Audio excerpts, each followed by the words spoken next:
कभी सोचा है कि हमारी आंखें माँ पर और मुस्कान पापा पर क्यों जाती है? इसका जवाब छिपा है जेनेटिक्स में।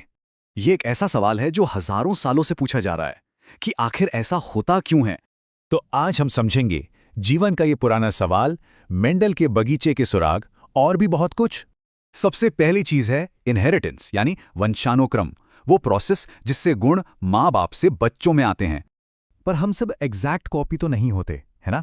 यही आता है वेरिएशन, जो हमें एक दूसरे से अलग बनाता है। और इस पहेली को सुलझाने का काम शुरू किया 19वीं सदी में ग्रेगर मेंडल ने। उन्होंने 7 साल तक हजारों मटर के पौधों पर एक्सपेरिमेंट्स किए। सोचिए कितना धैर्य और जुनून। मेंडल ने कहा कि गुण कुछ फैक्टर्स से कंट्रोल होते हैं, जिन्हें आज हम जीन कहते हैं। तो ये एलील्स क्या हैं?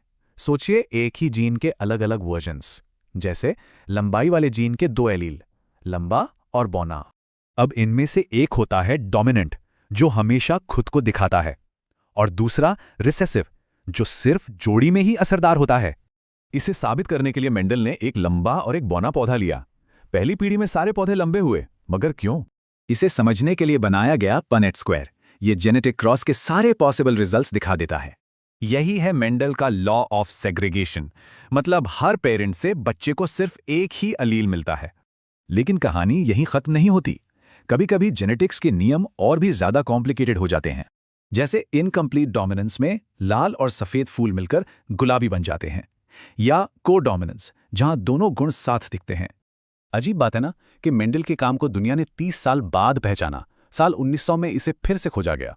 मेंडल ने नियम तो बता दिए, पर वो ये नहीं बता पाए कि ये फैक्टर्स असल में हैं क्या, किस चीज से बने हैं। और यहीं से शुरू हुई उस फिजिकल फैक्टर की खोज, जिसने हमें सीधे डीएनए के दरवाजे तक पहुंचा दिया।